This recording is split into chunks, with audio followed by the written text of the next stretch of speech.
No niin, morjens. Nyt tultiin tänne Pyhäluoston kansallispuistoon. Hiukan silleen yllättäen. Mä oon tuolta niinku Inarista päin tulossa.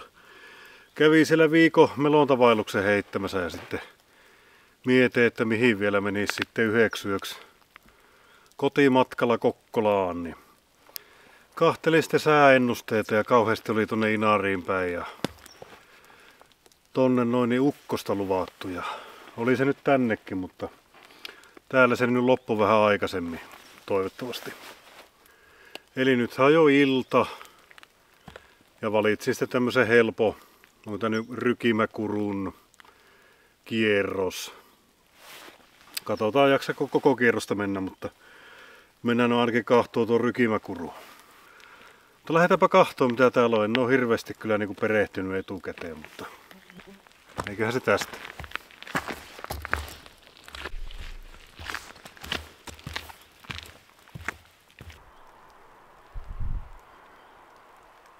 Joo, eli tää reitti lähtee tästä Luoston ja Pyhän välistä. Niin tuossa on tommonen parkkipaikka. Niin tosiaan muutama auto tossa nyt oli parkissa, niin saapa nähdä, onko ruuhkaa tuolla leiripaikoilla.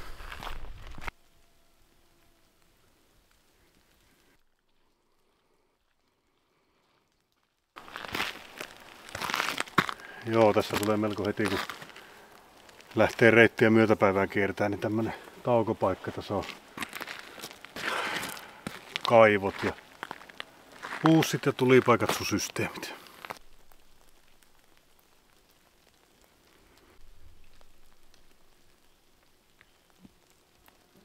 Joo, eli Rykimäkeron kotahan tässä on.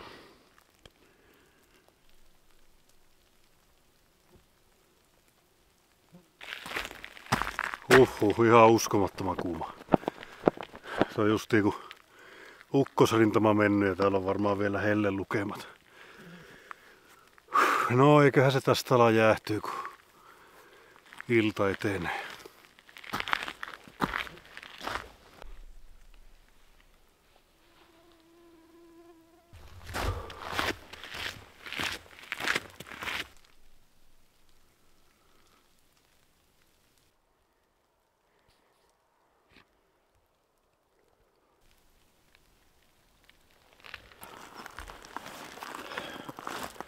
Onneksi ostin kaupasta oikein vissyä.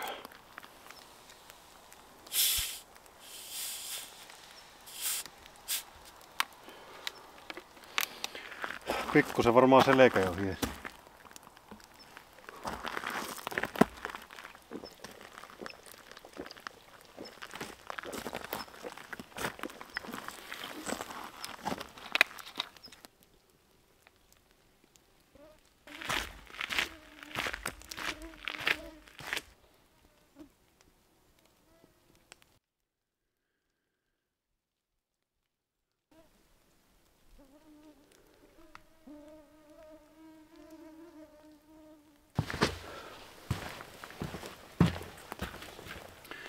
Jaa, tämmönen kota.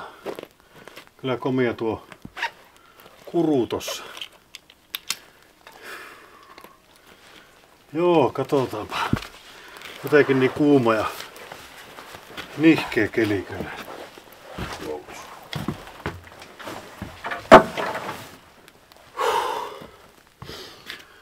Aivan hiessä. Se on jotenkin tämmönen ukkosen jälkeen oikein tämmönen hiostava kuuma ilma. Tai en tiedä mikä. Tuntuu ettei kulje niinku mihinkään. Hiki virtaa vaan, lasit ihan huurusa. Oho. En tiedä painaako tuo viikon reissu tuolla Inarijärvellä vai pizza minkä äsken söin, mutta ei kyllä kulje mihinkään. Mä kyllä uskon, että mä leiriydyn nyt tähän näin. Tää on kyllä niin nätti paikka. Ei mulla tässä mitään suorituspaineita ole. Niin.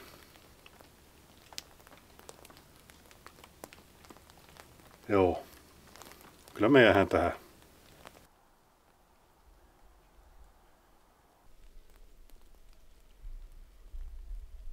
Joo, tämä on kyllä nätti paikka.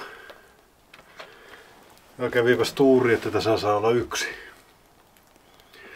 En mä alun perin ollut silleen ajatellutkaan, että mä välttämättä koko kierrosta kierrän, kun kello on. Mitähän se on, kohta 10 varmaan. Lähin tossa 9 maissa.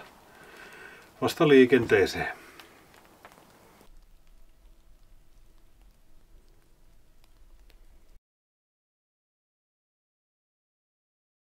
No joo, jonkun tämmösen pasteen ja Imperial Stoutin otin mukaan. Että nyt voi sitten ottaa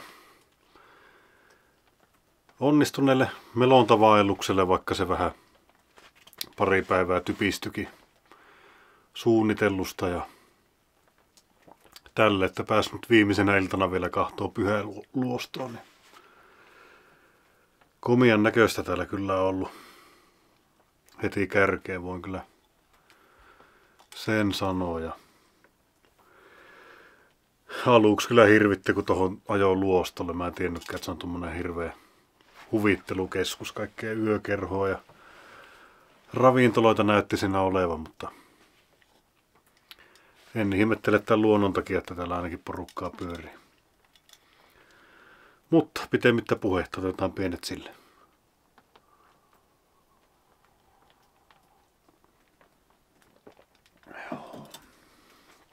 Ja otetaan nyt ihan rauhassa vaan.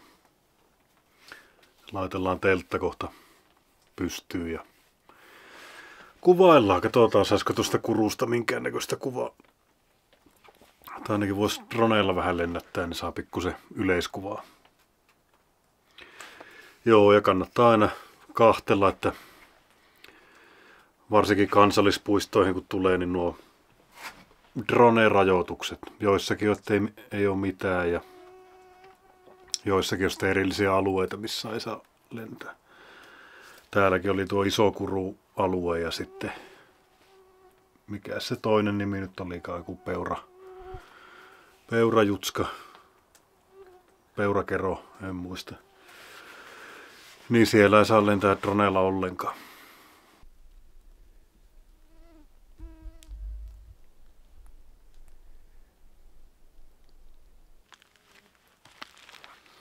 Joo, eli internetti tietää kertoa, että tämä on seudun jylhin kuru. Ja nämä kuruthan on muodostunut maan repeämisen seurauksena.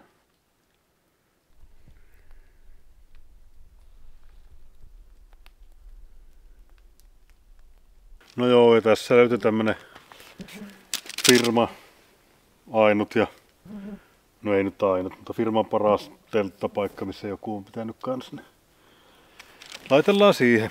Ihan tässä kodan vieressä ja kuruun vieressä.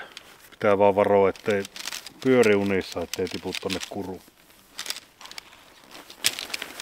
Ja telttana tää rakas Picagnesi. Ja semmonen tippi, että jos oikein pahaa hyttysaikaa mietitte niin kuin majoitetta riipparia teltan välissä, niin ottakaa teltta. Se on jos aivan mahdottomasti jo tökkää, niin huomas tuolla Lapin reissulla, mä olin, Lapissahan me ollaan vieläkin, huomas tuolla Inarin reissulla, että mulla oli riippari ja teltta molemmat mukana ja vaikka olisi tehnyt ehkä enemmänkin mieli yöpyä siinä riipparissa, kun itse saa niin hyvät unet, niin se on sitten kun sitä ötökkää pyörii niin pirusti, niin teltta on sitten semmoinen kiva suojapaikka, siellä voi vähän paremmin levitellä tavaroita ja hengailla sitten. Riipparissa on vähän rajallinen se tila, että mutta kukin tyylillä. Tää nyt oli vaan tämmönen mun mielipide.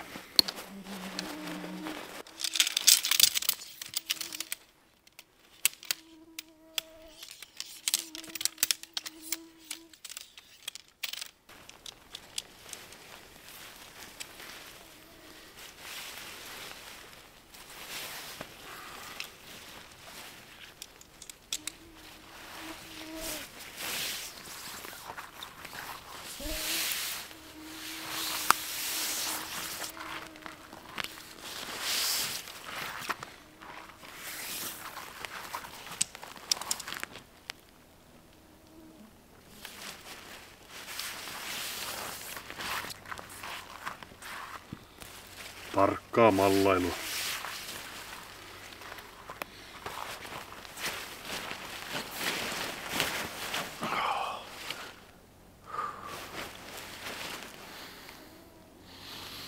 No niin, ja sitten sisään ja päälliteltä. Joo, harvinaisen minttiin tuli nyt ihan hyvä alusta, vaikka aika kivikkoinen onkin, mutta osui justiin kiilat oikeisiin kohtiin.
Sitä voisi nuotiot vaikka laitella tässä näin ja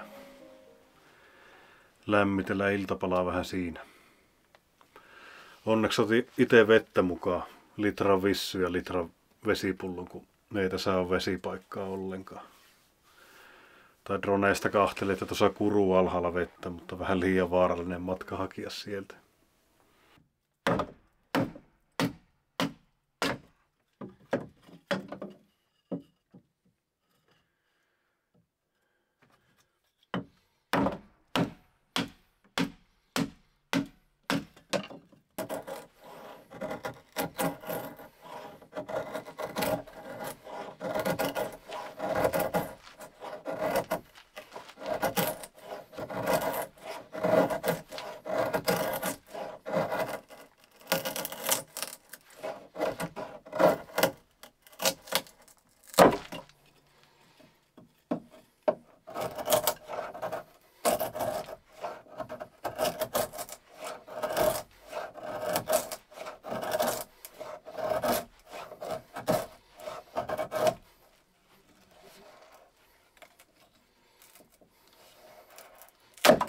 Joo, mähän mikään kiehistevuolija oo. Ihan äärimmäisessä hädässä vaan. Tai nyt ihan huvikseen kyllä väänteli, jos tossa jotain tuohtakin ollut. Mutta aina kateellisena kahtelen, kun toiset antaumuksella veistelee kiehisiä. Jos on tuohta, koivua, niin en muuta kuin revi vaan kauheasti siitä tuohia ja sytytä. Joo, ja monesti on ihan sytytyspalojakin mukana. Tai yleensä aina varmuuden varoiksi, että jos tuntuu, että ei saa helposti syttymään, niin voi niihin turvautua sitten. Ja joskus kun näkee suoraan, että on vähän paskempaa puuta tai tommosta, niin heittää suoraan pari sytytyspalaa, niin saa nuotio nopsaa.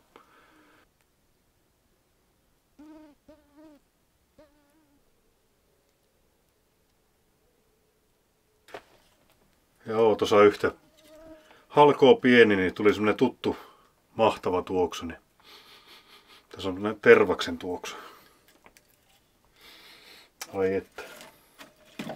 Se on kyllä mun mielestä yksi maailman parhaita tuoksuja. Yleensä itsellä on aina mukana semmonen pieni tervaspala. Jostain kaupasta sai ostettua semmosen ison lootan niitä. Semmosia tervaspuikkoja, niin yleensä aina semmonen mukana. Se on semmoista oikein niinku tosi tervasta, niin syttyy vaikka märkänäkin kuulemma.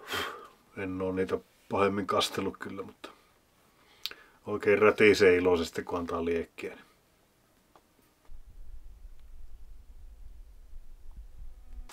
Joo, tässä voisin demonstroida tervaksen ja tavallisen ero. Joo, eli tässä ensin normaali.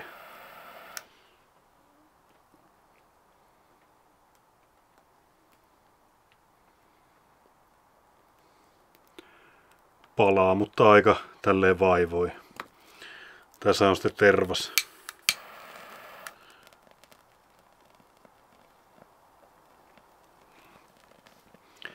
Vaikka ei tääkään ole oikein vielä kunnon tervasta, mutta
eli iltapalaksi ajattelin tässä nuotiolla paahtaa reissumiestä. Siihen ostin tämmöstä poron kylmäsavulevitettä. Ja sitten voisi jälkkäriksi ylläri kiflareita vähän tuossa nuotiolla lämmittää.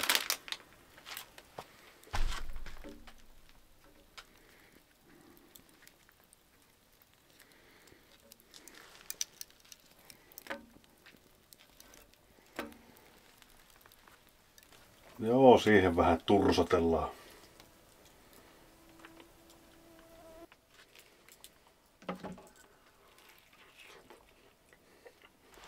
Joo, nyt tuli jännä. Tää on vähän niinku savustettu kiflari, kun tuo nuotio savutti noin paljon.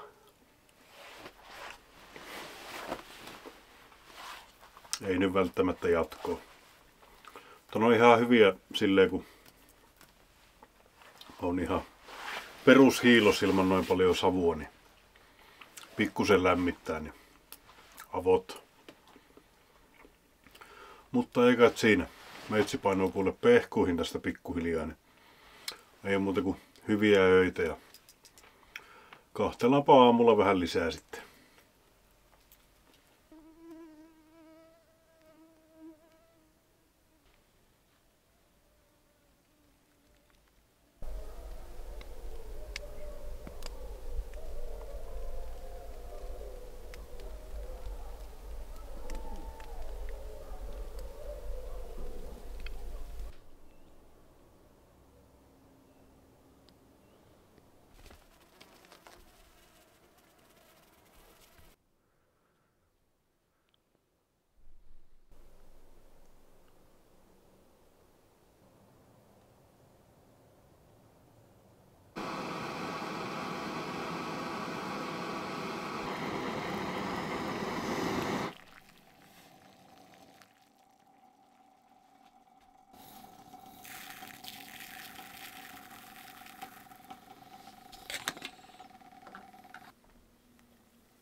Huomenta.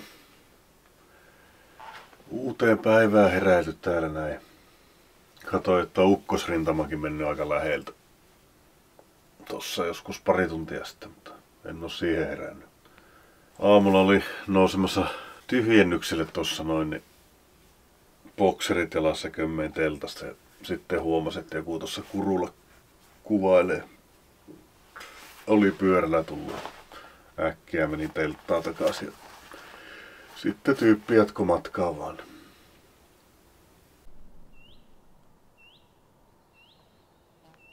Joo, kahvista tuli kyllä liian vahvaa.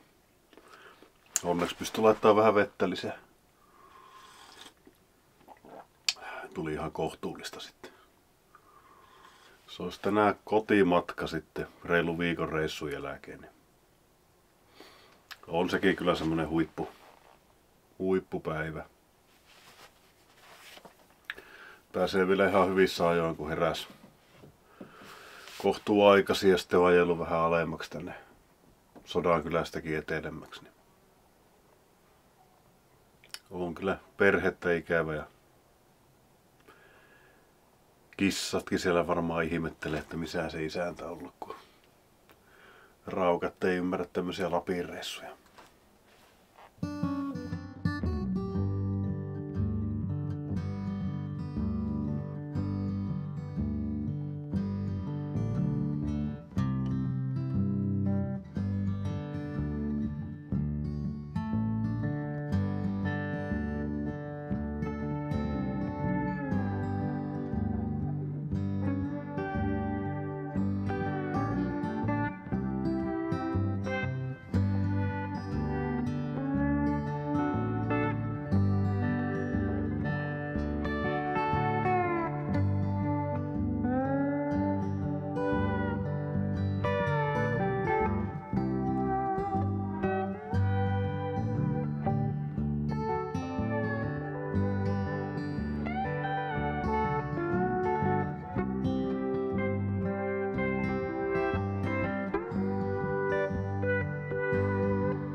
Joo, viimeistä kertaa nyt telttaa pakettiin tälle reissuun.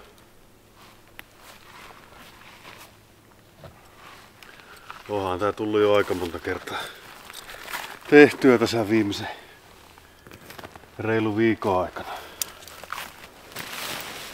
Päästetään hyttyset vapaaksi.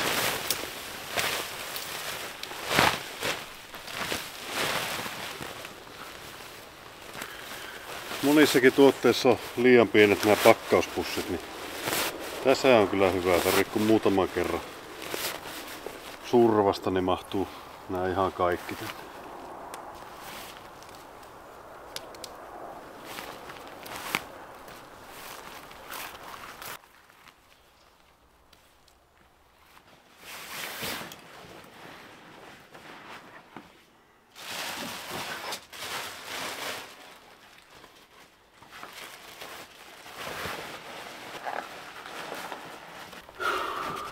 Huhhuh. On samanlainen kuumankostea keli tulossa kuin eilen. Aivan hikivirtaa tässä pakatessakin. Elikkä eipä tässä muuta. Mä kävelen tuon sama 2 kilsa matkaa autolle. Mä uskon, että siinä on jo ihan tarpeeksi. Ei tässä nyt oo silleen mitään paineita enää. Rupee kauhean koti-ikävä vaivaa, niin hyvä lähteä ajelemaan. Saa melkein koko päivän kumminkin tuossa pysähyksineen ajella sitten. Kerkeää illaksi kotiin.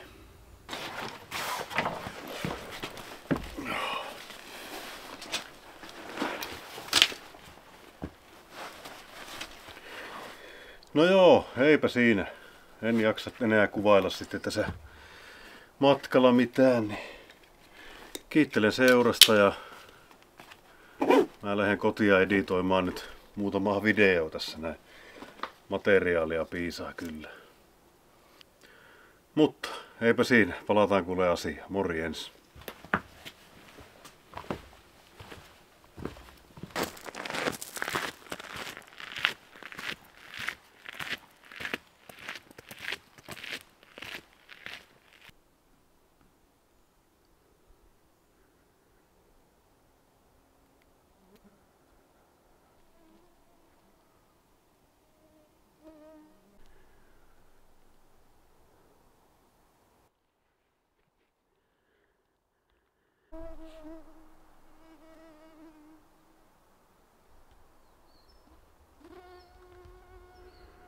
Huhhuh. Kyllä tässä 2 kilsassakin on ihan tarpeeksi aivan hikivalua. Ei jaksa. Nyt tohtii vetää tämäkin kireelle. Ettei kato maha tuu tohon päälle. Hyvä kun kameramies huohottaa taustalla.